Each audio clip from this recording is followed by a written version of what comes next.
Dear guests, we're moving to our second panel of today, which is entitled Shifting the Economic Capacity of Black Sea. Our moderator for this panel is Michael Christides, Secretary General of BSEC. And the panelists are Dejan Stancer, President of Kazakh-Slovenian Business Club, and Selim Yenel, First Deputy Secretary General, BSEC, Turkey.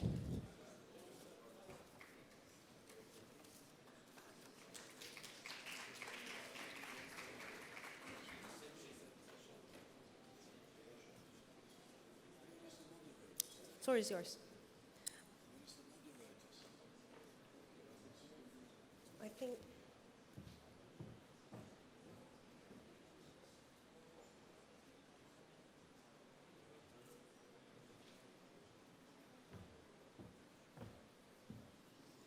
Mr. Christides, the floor is yours.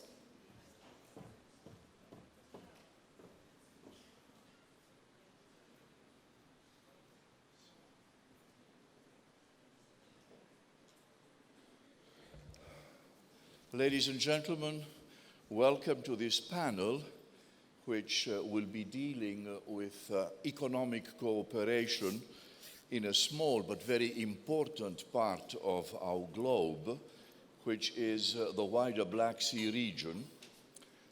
I believe we are missing two of our panelists, but perhaps... no.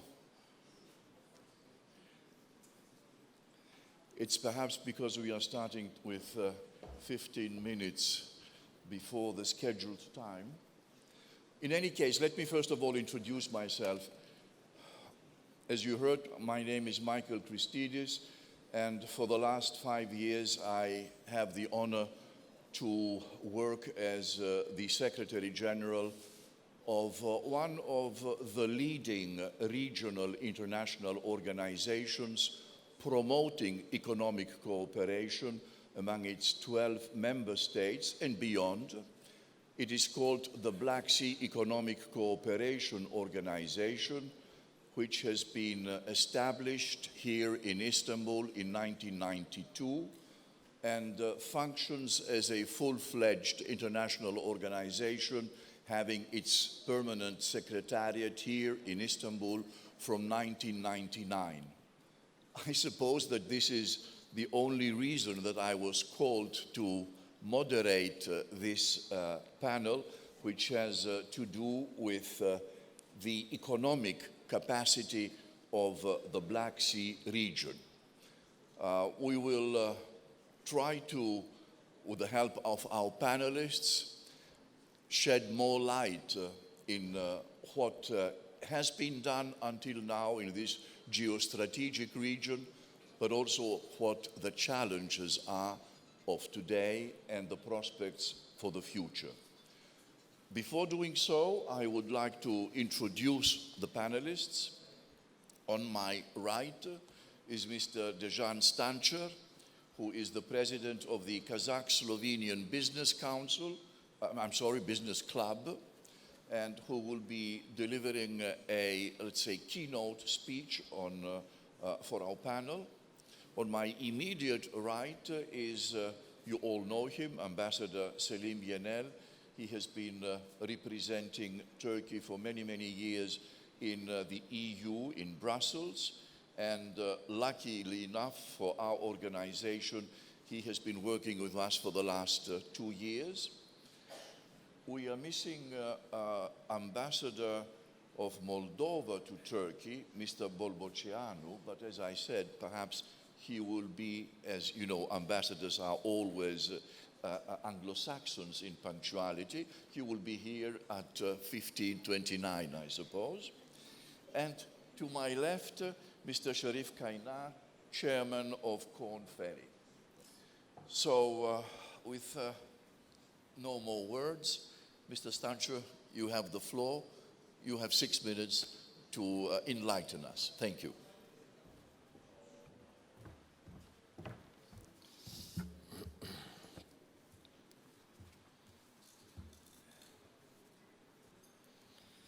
Dear ladies and gentlemen, First, allow me to express my gratitude to the organizers of this exceptional summit, especially to Mr. Cengiz, for giving me the opportunity to be here with you today and to visit the wonderful city of Istanbul once more.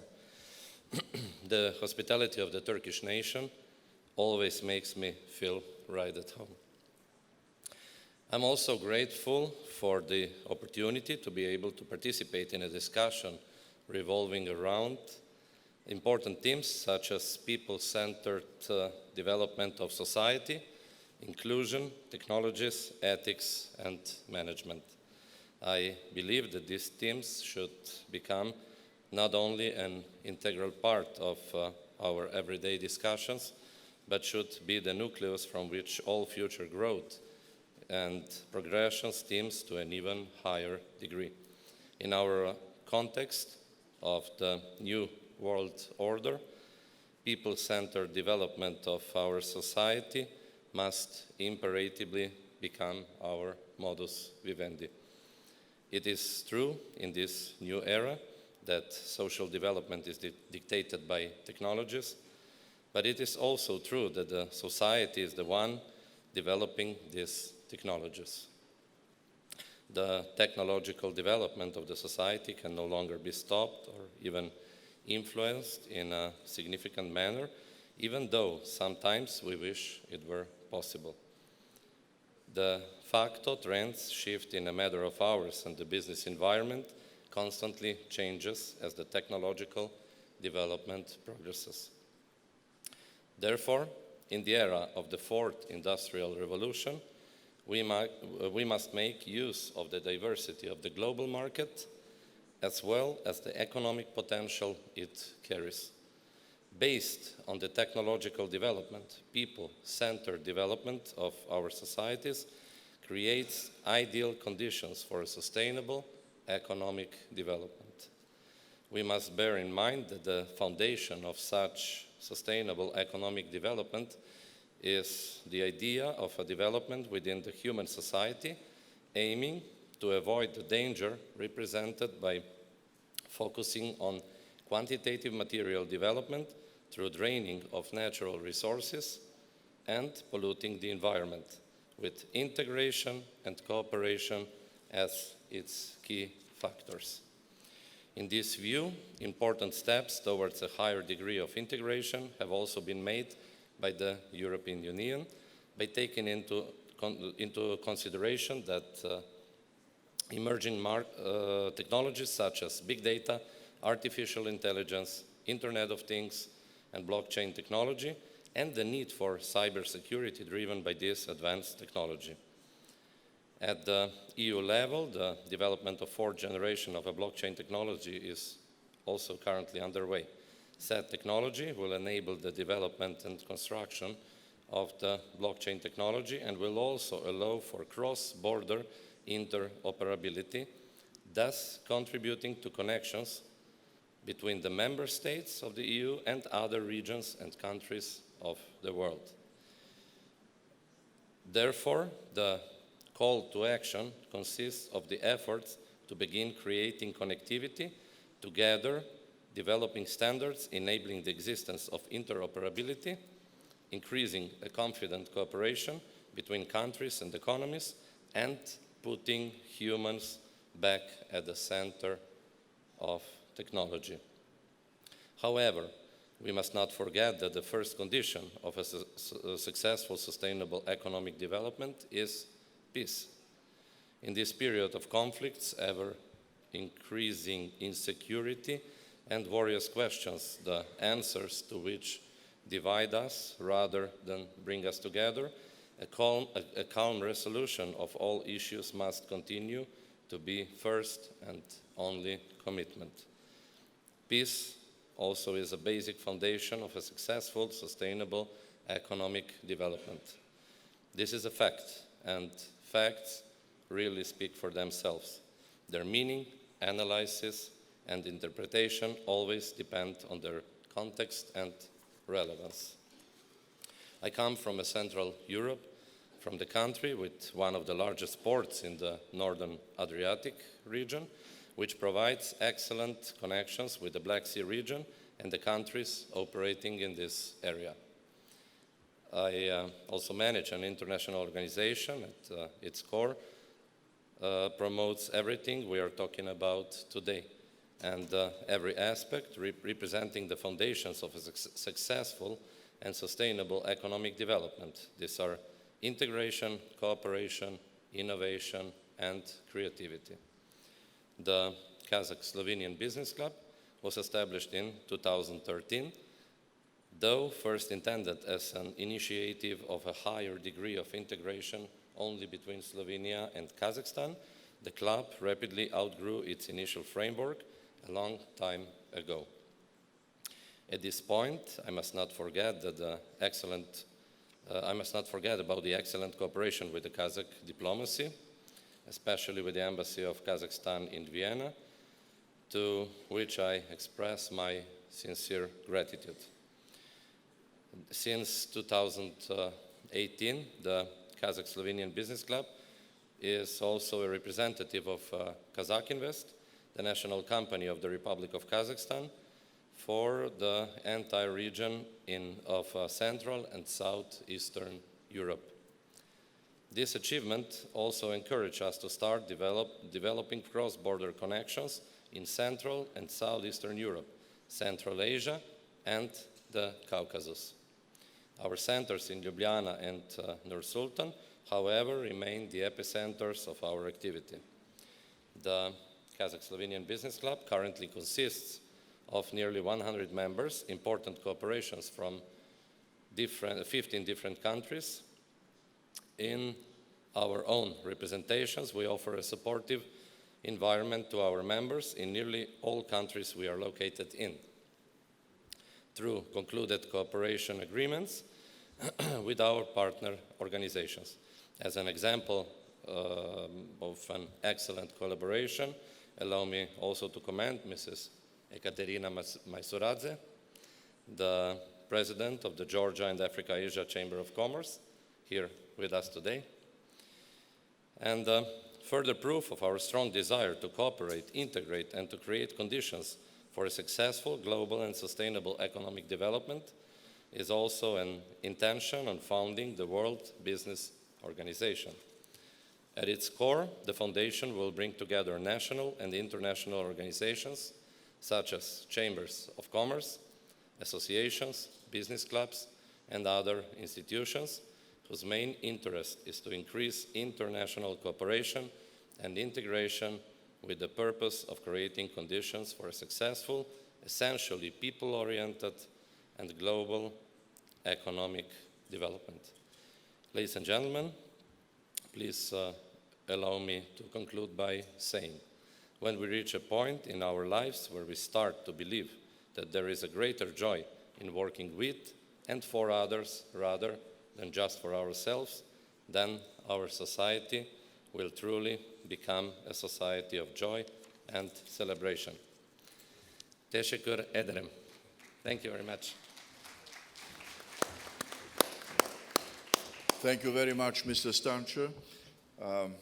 Before I make one or two remarks on what you just said, allow me first of all to thank the organizers and especially the International Cooperation Platform for inviting us, and especially for including a panel which is focused on the Black Sea wider region and the economic cooperation existing and that could be achieved in this region.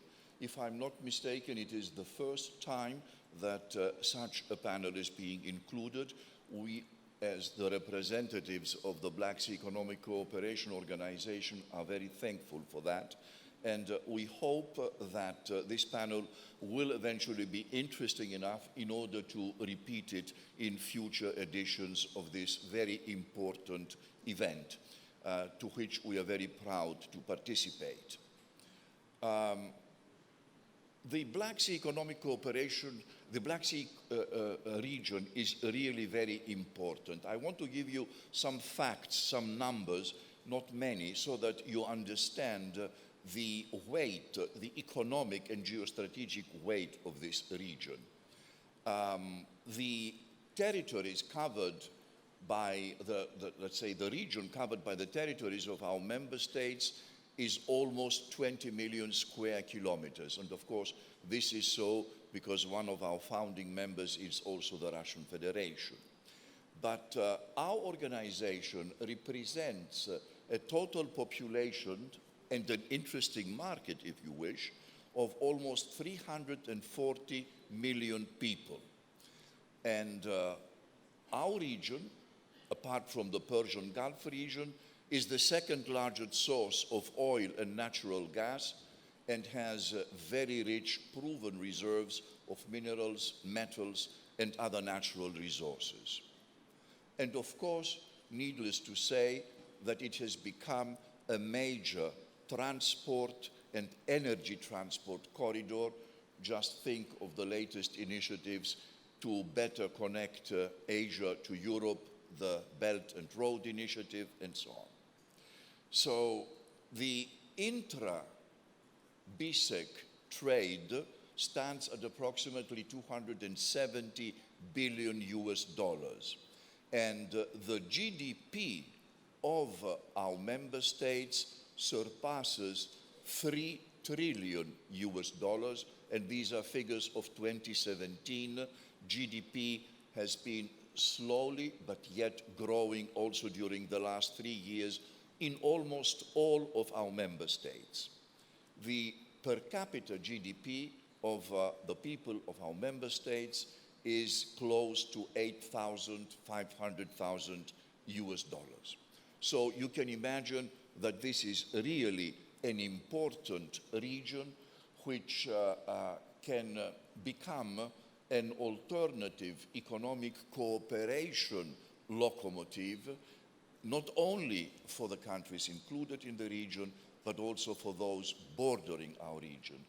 And Ambassador, I would really like to ask your opinion on how you believe that such a role for the region, in generally speaking, could be achieved, in what ways, and what should be done. Thank you very much. First of all, I'd like to also start by echoing what you just said. It's the first time that we're having the Black Sea Economic Cooperation as a panel for the first time in 10 years. So I'm grateful for the organizers, Mr. Cengiz Özgencil, of having this panel for us.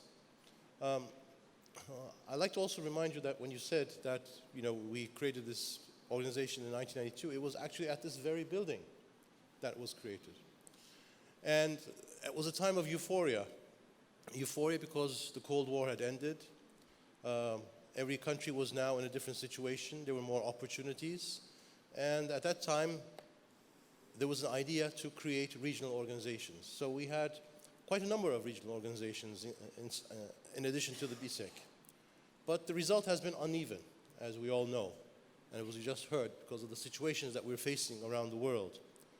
We as an organization are dealing with a number of areas, challenges you might say.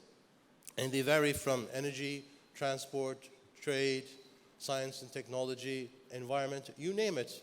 As an organization, we deal with almost all of them. But to be frank, we are facing difficulties because of the nature of the members that we have.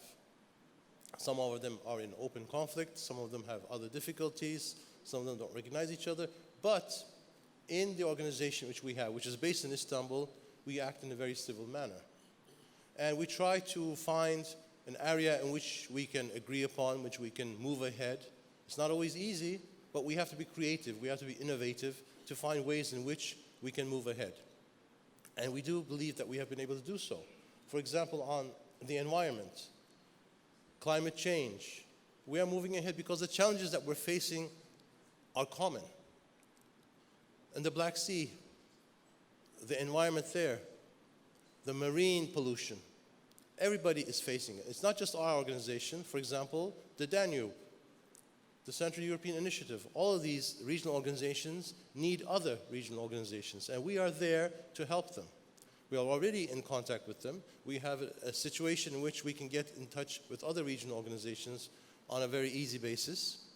So, Mr. Secretary General, what we're trying to do basically in our organization, you know very well as you are leading us, is trying to find areas in which we can make common agendas and focus on them without getting into politics.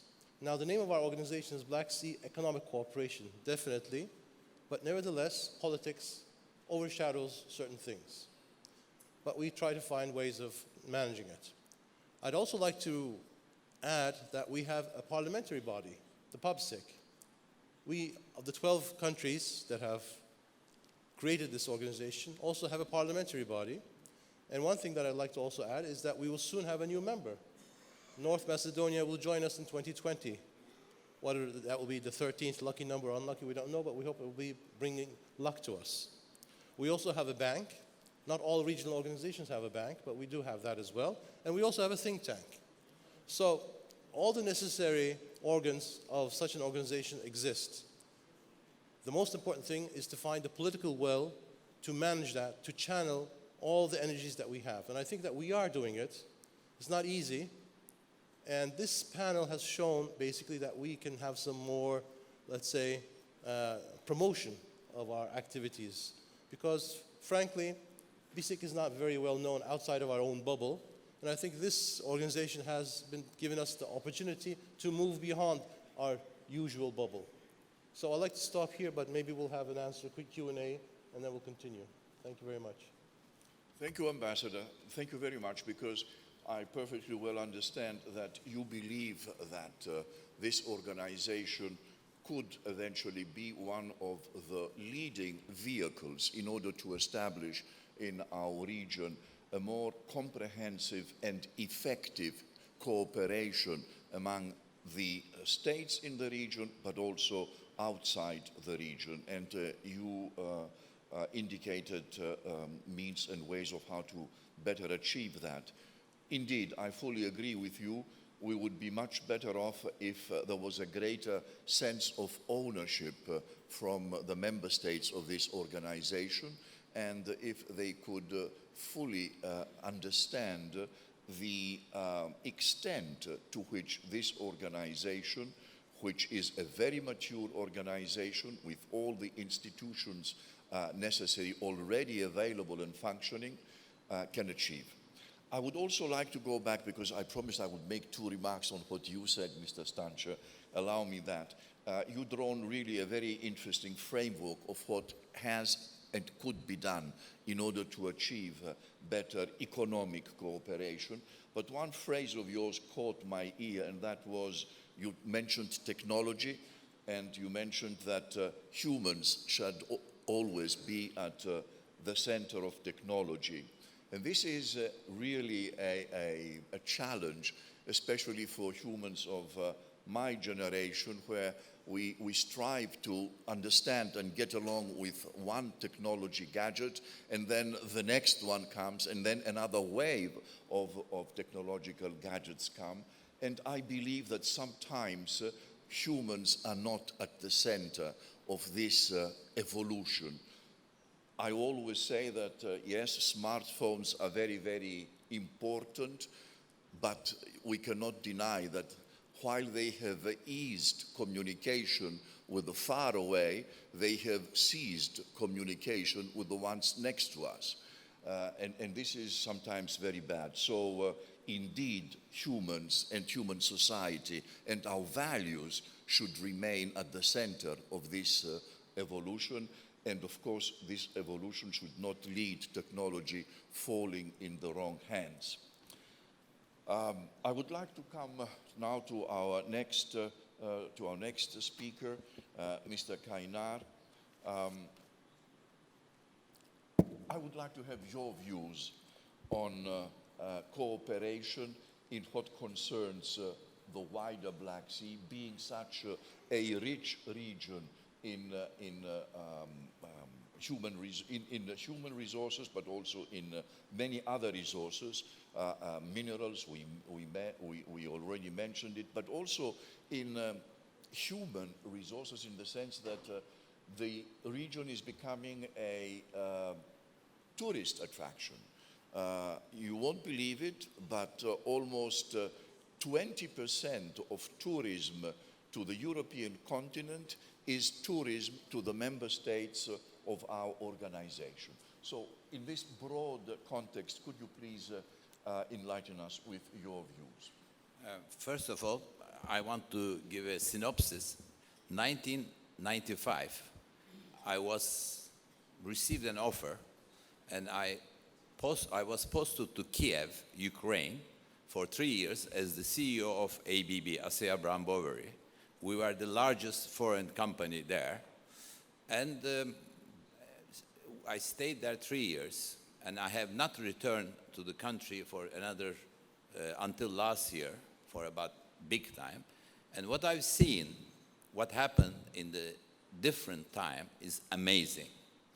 And I want to approach, for the past 23 years, I am in the human resources field. So I would like to start with this sentence. There is a similar conference to this called World Economic Forum.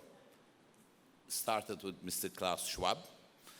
This year in Davos, he started his opening speech with this word: the future of countries and companies will in the future depend on the talent they can attract to themselves. Whether it's a country or a company, its future relies on the talent they can import within that area. One country, Singapore, made that a miracle by attracting the world's best talent and made a success.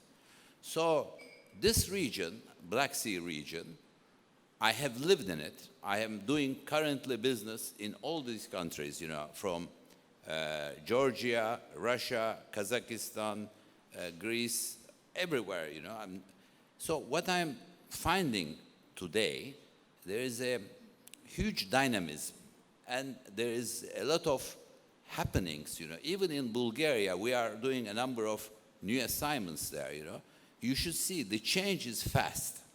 But there are two elements which needs to be, if you type somebody's name on the Google, if you don't find that name, that person doesn't exist. The change is so fast happening, and right now the world is going through a technological change which is even more revolutionary than internet, that is called cloud, which will change our way of business in the next 10 years. So this region, Black Sea, has a huge opportunity if they can adopt these new changes fastly and create something which will be my opinion is this region should not compete with US or Asia, should be the energy and the power of Europe, Middle East, Africa. Because there is so much to do in Europe, Middle East, Africa. With a good cooperation in this, the number of, you mentioned a number of figures, GMP per head, growth, so everything can be doubled, tripled, if there is a good cooperation, a good organization, and good execution. But to do all these three things, you need good talent, good people. And this area should build the infrastructure to build the talent from around the world. If there are good Georgians working in the US, we should be able to attract them. If there are good Turks in Sweden, we should be able to attract them. So you must make this region as an attractive place for people to come and work. And that's not very difficult. It's a lot of people say this is an impossible task. Actually, it is not that complicated task. People are looking now, there is a huge aspiration for coming and serving their own countries. I saw that in Ukraine when I recently visited. I saw a number of Canadian Ukrainians who have returned to their country and serving now, finding with new companies, investing, doing a lot of things. So, and the most challenge I'm going to give to all the audience and to the thing is to create an environment. An environment so that businesses can flourish and people can go there. This is something, a challenge for our organization as well. Black Sea, what are the stopping factors to make that environment fertile and green to make these corporations well again? My opinion, we should forget about politics, concentrate on economics, business. There is a huge opportunity in this area for all the companies in those countries. I'm witnessing day by day. Thank you. Thank you very much for this, let me say, optimistic description. To quote you, so our future lies in the cloud, not in the clouds, which is very, very important. No, you talked about a dynamism with which actually we started in 1992, as Ambassador Yenel said, with optimism and hope, which was engulfing all of the world at that time. We were envisaging a future with more freedom, more liberalism, more respect for human rights, and less problems. But today we are all trying to write down what went wrong and why our globe and the region also are in such a confusional, let me say, situation.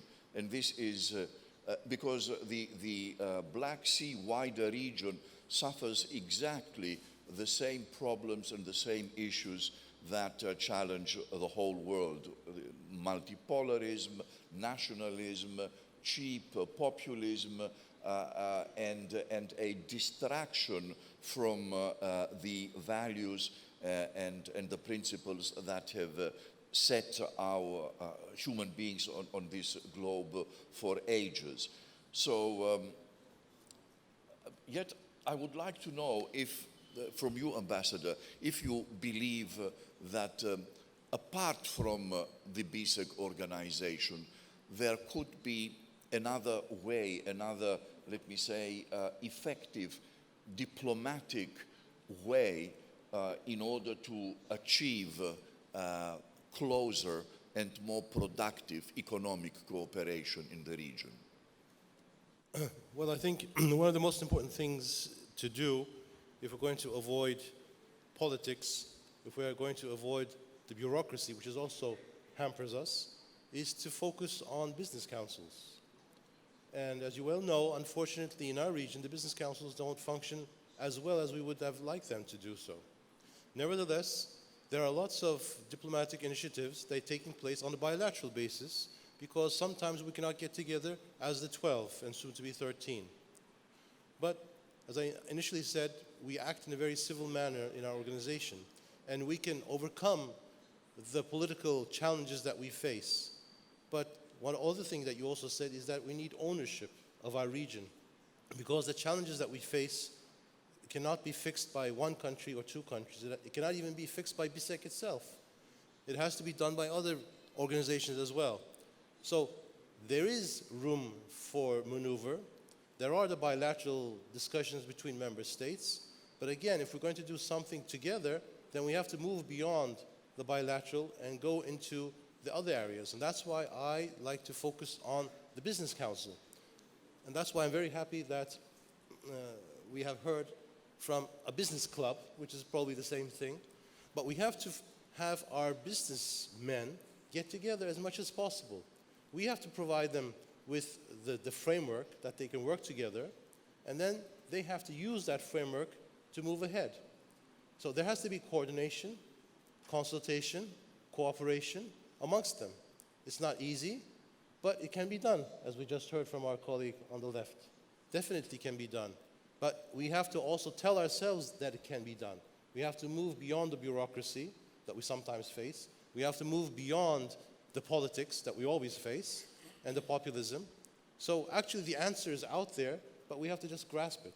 So that's all I can say right now. Thank you. Thank you very much.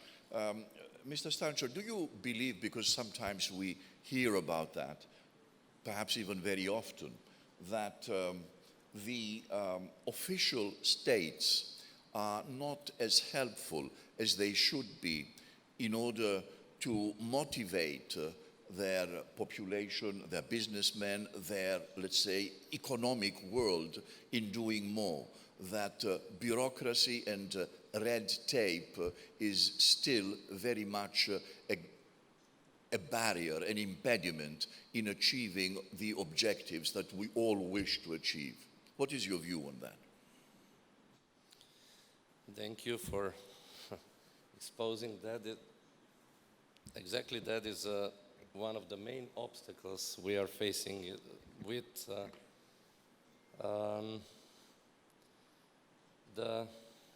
the states. Maybe I will use this one, yes. The states, they would like to have this, they would like to support such initiatives, but you know, a lot of times they're struggling with the way how to do it. They're very happy about any initiative, but I miss much more support. For instance, when we established the business club, the communication with the authorities of Kazakhstan were much better than with the authorities of Slovenia. Even though it was established by Slovenians, it was established in Slovenia, it was supported by the European Union, but you know, there were a lot of obstacles. So I believe that there is always a way. We are existing proof that it is possible. We started we started from zero. It's a 5-year-old organization, and we are already present only on the European side, if I may use this word, in 15 different countries. We are well connected with our partners in Caucasus, but also very well present in the entire of Central Asia, especially in Kazakhstan. So yes, it's possible. There are a lot of obstacles still, but you know about the will. Yes, of course. I'd like to add something as an example of how to overcome the impediments that we have mentioned, we have talked about. One of them is to open the ways for the businessmen to reach each other, the visas. I mean, there are still visas amongst us. I'm not talking about the European, but I'm talking about the BSEC countries. Some countries have waived the visas for others, but some of them have not. And so that is a very important impediment that prevents businessmen from traveling to each other on an easy basis, on a daily basis. So that's why the framework in which the governments can achieve is remove the visas, this impediment, and then this would open up a vista for the businessmen to do their jobs. This is just one example that I'd like to mention. Thank you. Thank you very much. Very, very useful, very helpful. I would like to close this panel with a second question to you, Mr. Kaynar. You mentioned about the geostrategic position of this region as a natural bridge between continents. How do you see this developing? I'll give you an example. We all know about the Belt and Road Initiative, but there are different ways in which countries are approaching this initiative. For instance, you have Northern European countries which are sometimes reluctant to see any positive sign in this initiative because they see it that it is being promoted with a very, let me say, with very Chinese characteristics which have very little to do with the free market system that we are accustomed to. And others, mainly countries in the region, which are very interested in these initiatives because they see in them new sources for funding for very needed, necessary infrastructure projects and other also. What is your view on that? Thank you for asking this question. First of all, we have to start by seeing the glass half full rather than half empty. The fact that we have a Black Sea Economic Cooperation is a fantastic idea. It's been since 1999, so there is a past history, so we are not starting from zero. We are already ahead. We need a strong ownership of that. Maybe this economic cooperation could do more creative other ways of developing this region as an attraction with some common policies for all the countries. You know, a visa is one idea, but could be other ideas for tax, for other reasons. You know, I mean, we need to be creative. This Black Sea Economic Cooperation should envisage something. If you read the newspapers, they are full of bad news. You know, unemployment, there are problems and so on. But the newspapers are there for selling the bad news. If there is no bad news, they don't sell themselves. So they exaggerate the bad news. What I discovered in Ukraine, what I lived there 95 to 97. In 95, I had 3,000 people working for ABB with us in 3 factories, Rovno, Khmelnytsky, and Lvov. No one had any idea of making a holiday outside Ukraine. They were only going to Black Sea, Yalta resort, you know. This year, when I was there, I found a transformed country. Everybody, I mean, the news is not always bad. People are more prosperous. They are doing, there is a lot of things has changed, although they improved everywhere, including democracy. You know, the country has evolved from the Kuchma days to the President Zelensky days in every way. You know, people are richer, they travel better. There's a lot of improvement in every aspect of life. Now, also in business, improvement in business. I mean, in my time, there were only 3 Turkish companies working there. Today, more than 200. Some big construction companies doing a lot of work. Some fail, some succeed. A beer company closed their factory, but the other ones prosper there. So my suggestion is this area has a potential, Black Sea, but we need the ownership by some strong people from each country to participate to this Black Sea Economic Cooperation. A more, I'm underlying, or if you create the ownership and create some ideas, business will will follow through. The region has a lot of, I mean, there is a lot of interesting ideas and people with energy, ideas, willing to do things. I mean, in Georgia, there is one of the best film industry is from Georgia, and I discovered from there many interesting things. You know, there are a lot of areas besides oil and transport as well. You know, I mean, if you go to any area, there is potential to develop business. So I want to come back to my own field. You can make the business successful by having the right people.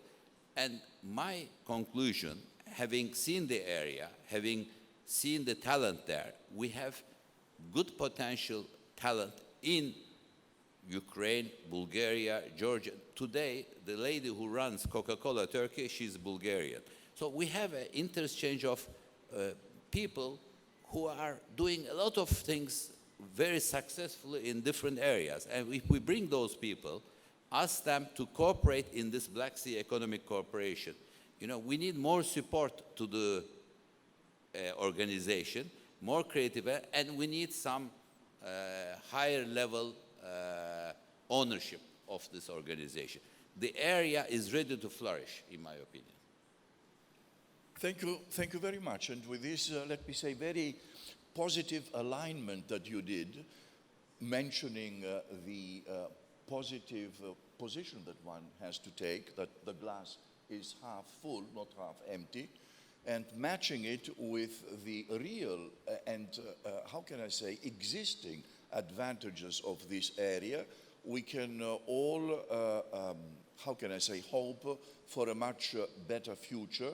I hope that with the support of my distinguished speakers in this panel, we were able to convey to the audience the importance of this region, because eventually, you know, regional cooperation is at the heart of sustainable development.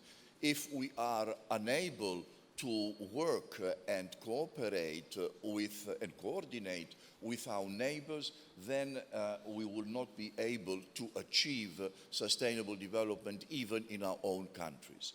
So having said that, we hope that a panel on a similar issue could be hosted also in the next edition of this prestigious event. We want to thank the organizers for hosting us, and of course we want to thank the audience for supporting us for these exactly 45 minutes that we were able to address you. Thank you very much. Okay. Thank you. May I kindly now invite the founder of International Cooperation Platform, Cengiz Özgencil, to present a plaque of honor to our distinguished speakers.